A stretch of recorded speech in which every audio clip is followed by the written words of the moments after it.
कश्मीर की ठंडी वादियों में, जहां हर पेड़ के पीछे छुपा हो सकता है मौत, जहां रात का अंधेरा सिर्फ अंधेरा नहीं बल्कि खतरे का साया होता है, वहीं शुरू हुआ एक ऐसा ऑपरेशन जिसने आतंकियों के नेटवर्क को हिलाकर रख दिया।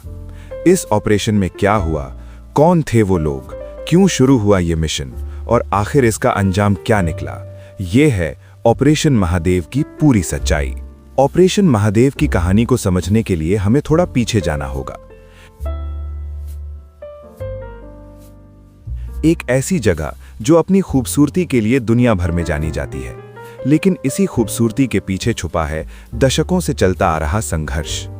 कई सालों से आतंकवादी संगठन घाटी में अपनी जड़ें जमाने की कोशिश कर रहे थे। ये आतंकी LOC यानी लाइन ऑफ कंट्रोल के पार से घुसपैठ करते थे। घुसपैठ के बाद ये घने जंगलों, पहाड़ों और गांव के आसपास छिप जाते थे, जहां से ये अपने हमलों की योजना बनाते थे। इंटेलिजेंस रिपोर्ट्स में ये सामने आया कि कुछ बड़े आतंकी ग्रुप एक बड़े हमले की तैयारी कर रहे हैं।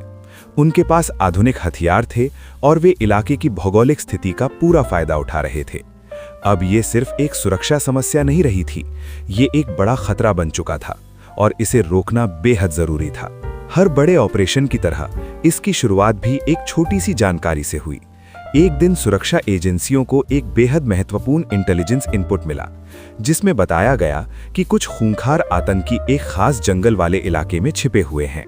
ये कोई आम आतंकी नहीं थे, इनमें से कुछ पहले भी बड़े हमलों में शामिल रह चुके थे। जानकारी इतनी सटीक थी कि अब कार्रवाई टालना नामुमकिन था। उसी वक्त एक सीक्रेट मीटिंग बुलाई गई, जहां सेना, CRPF और पुलिस के बड़े अधिकारियों ने मिलकर एक प्लान तैयार किया।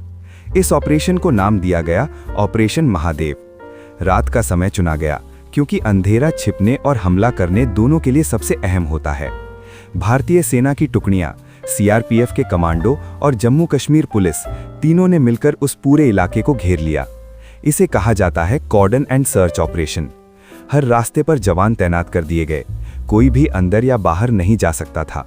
ड्रोन की मदद से ऊपर से निगरानी रखी जा रही थी। थर्मल इमेजिंग से पेड़ों और झाड़ियों के पीछे छिपे लोगों का पता लगाया जा रहा था। जवान धीरे धीरे, कदम दर कदम जंगल के अंदर बढ़ रहे थे। हर आवाज, हर हलचल शक के दायरे में थी। और फिर अचानक एक तेज आवाज गूंजी। गोली चली थी। आतंकियों ने जवानों को देख लिया था और बिना देर किए उन्होंने फायरिंग शुरू कर दी। अब ये एक आम सर्च ऑपरेशन नहीं रहा, ये एक खतरनाक मुठभेड़ बन चुका था। जंगल में गोलियों की आवाज गूंज रही थी, चारों तरफ धुआं, चीखें और अफरा तफरी। जवानों ने भी तुरंत मोर्चा संभाला, कवर लेते हुए जवाबी फायरिंग शुरू की। हर सेकंड जिंदगी और मौत के बीच की दूरी कम हो रही थी। इस ऑपरेशन में कई एजेंसियों ने मिलकर काम किया। भारतीय सेना के प्रशिक्षित जवान, जो कठिन से कठिन परिस्थितियों में लड़ने के लिए जाने जाते हैं, CRPF के कमांडो, जो आंतरिक सुरक्षा में विशेषज्ञ होते हैं, और जम्मू कश्मीर पुलिस, जिन्हें इलाके की हर छोटी बड़ी जानकारी होती है। दूसरी तरफ आतंकवादी, जो पूरी ट्रेनिंग के साथ आए थे, जिन्हें जंगल में छिपने, हमला करने और भागने की पूरी जानकारी थी।